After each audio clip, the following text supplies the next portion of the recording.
अस्सलाम वालेकुम। आज हम ये डिस्कस करते हैं ज़िरकोनियम क्राउन।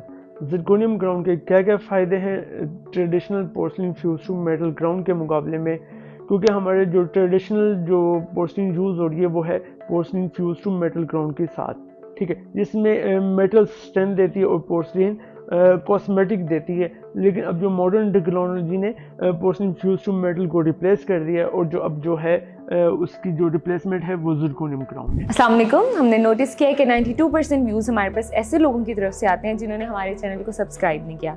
तो आज हम मरहम की तरफ से आपके पास रिक्वेस्ट करने आए हैं कि आप हमारे चैनल को सब्सक्राइब करें ताकि हम और इन्फॉर्मेटिव कंटेंट और अच्छे डॉक्टर्स अपने प्लेटफॉर्म पर ला सकें। Thank you. अब हम डिस्कस करते हैं ज़िरकोनियम क्राउन के क्या क्या एडवांटेज हैं और हम क्यों इसको प्रेफर करें। फर्स्ट एडवांटेज जो है ज़िरकोनियम क्राउन का वो है सुपीरियर एस्थेटिक। जी हाँ, ज़िरकोनियम क्राउन की जो कॉस्मेटिक है वो बहुत क्या कहते हैं लाजवाब है। उसकी कॉस्मेटिक जो है यानी कि ज़िरकोनियम क्राउन जब हमने पेशेंट के दांत पे ज़िरकोनियम क्राउन लगाया होता है तो समटाइम हमें ये आइडेंटिफाई करने में मुश्किल होती है कि ये नेचुरल दांत है या ज़िरकोनियम का क्राउन लगा हुआ है, ठीक है, क्योंकि ज़िरकोनियम जो है एक वाइट स्टोन है तो जिसके ऊपर डिफरेंट किस्म की स्टेनिंग की जाती है या इसके ऊपर पोर्सलिन ऐड की जाती है तो उसका कलर बिल्कुल एग्जैक्ट हो जाता है नेचुरल टूथ की तरह। तो जिसको यानी कि आइडेंटिफाई करना ऑलमोस्ट इम्पॉसिबल है कि इस पे क्राउन हुआ है अगर वो अच्छा डिज़ाइन है और एक्यूरेट फिट है, ठीक है। अब जो सेकेंड कॉस्मेटिक का जो सेकेंड एडवांटेज है ज़िरकोनियम का वो है गम्स के लेवल पे एस्थेटिक। अब देखें कि जो हमारे traditional porcelain fuse to metal crown थे, अगर उसका शेड ठीक हो, बहुत अच्छा डिज़ाइन किया हो, लेकिन जो उसका एक जो ड्रॉबैक था वो गम्स वाले एरिया में डार्क शेडो आता था, मेटल का डार्क शेडो। हालांकि वहाँ पे मेटल होती नहीं थी लेकिन लाइट रिफ्लेक्शन की वजह से, लाइट की प्रॉपर्टी की वजह से गम्स वाले एरिया में हमेशा से एक ना डार्क शेडो आता था। तो जो डार्क शेडो आता था वो उन केसेस में एक्सेप्टेबल नहीं होता था जहाँ पे पेशेंट की हाई लिप लाइन हो, हाई स्माइल लाइन हो, कि वो स्माइल करते हुए हमें क्या कहते हैं वो मेटल का शेडो डिस्प्ले हो।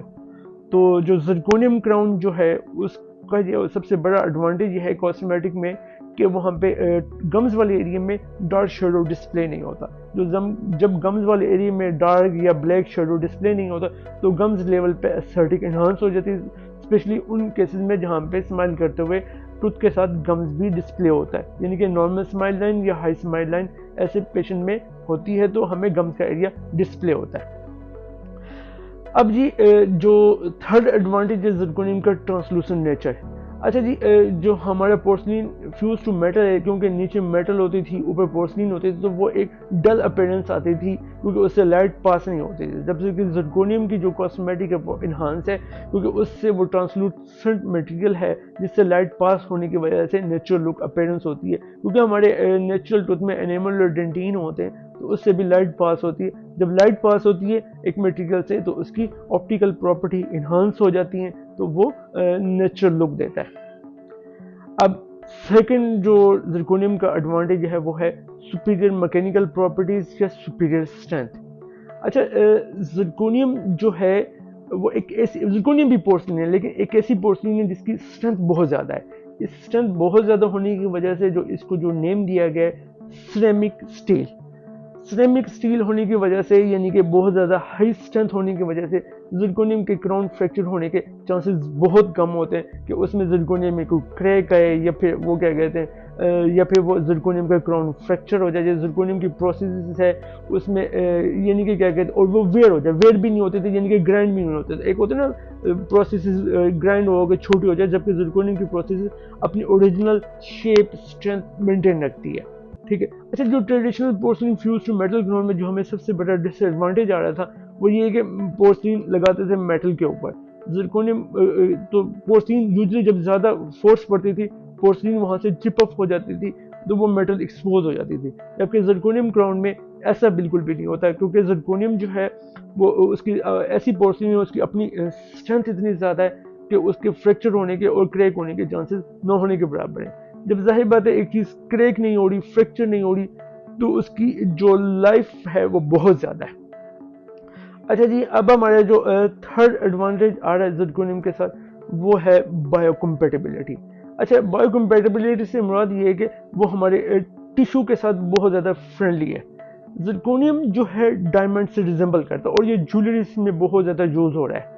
अच्छा जी, ज्वेलरीज में यूज़ होता है लेकिन इतना क्या कहते हैं, इतना ज़्यादा क्या कहते हैं, क्योंकि ये इकोनॉमिकल है, ठीक है। डिफरेंट कंट्रीज में और पाकिस्तान में भी इतना ज्वेलरीज में इसका ट्रेंड नहीं है, लेकिन जो ज्वेलर्स हैं वो मेरे पास जब भी आते हैं उनको ये पता होता है ज़िरकोन जो है ज़िरकोनियम ही है। ज़िरकोन के स्टोन मिलते हैं, वो जो है ज्वेलरीज में यूज़ हो रहे हैं। अब वो ज्वेलरीज में यूज़ क्यों होते हैं, वो ये कि क्योंकि बायोकम्पैटिबल है, क्योंकि आपकी स्किन के साथ किसी किस्म का कोई रिएक्शन नहीं होता। जैसे गोल्ड है, अगर आप गोल्ड की ज्वेलरीज पहनेंगे वो आपके टिश्यू को कोई रिएक्शन नहीं देगी, वो आपके टिश्यू के साथ कंपैटिबल है, तो आप उसको जब भी पहनेंगे तो कोई मसला नहीं होगा। इसी तरह ज़िरकोनियम है।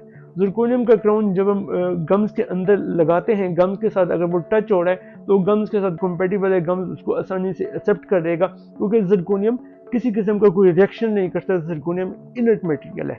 अच्छा जी, अब ये इनर्ट है और क्या कहते हैं, एक तो कोई रिएक्शन नहीं करेगा, और फिर दूसरा इनर्ट होने का ये है कि किसी किस्म की कोई स्टेनिंग ऑब्जॉर्ब नहीं करेगा, कोई किस्म का, यानी कि जैसे हमारे ओल कैविटी में बैक्टीरिया स्टेनिंग करते हैं, या कोई आप चाय कॉफ़ी या डिफरेंट स्टेनिंग वाली डाइट लेते हैं तो उससे स्टेनिंग हो जाती है। तो ये इनर्ट होने की वजह से ज़िरकोनियम किसी किस्म की कोई स्टेनिंग ऑब्जॉर्ब नहीं करेगा। जब स्टेनिंग ऑब्जॉर्ब नहीं करेगा तो इसका शाइनी जो सरफेस है, शाइनी लस्टर सरफेसेस हैं, वो ईयर्स के लिए मेंटेन रहेगी।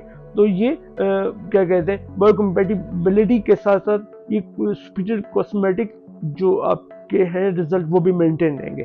अच्छा जी, अब चौथा एडवांटेज जो ज़िरकोनियम का वो है एक्यूरेट फिटनेस, क्योंकि जब हम क्राउन लगाते हैं हम ये चाहते हैं कि वो साथ वाले दांतों के साथ, अपोजिंग दांत के साथ बहुत अच्छे वे में मीट करे, किसी किस्म के कोई यानी कि क्या कहते हैं, बहुत एग्जैक्ट फिटनेस होनी चाहिए। यानी कि जब हम क्राउन दांत के ऊपर फिट करते हैं उसको ऐसा फिट होना चाहिए कि उसमें माइक्रोस्कोपिक लेवल पे भी कोई स्पेस ना हो जहाँ से बैक्टीरिया अंदर इंटर हो सके दांत के अंदर।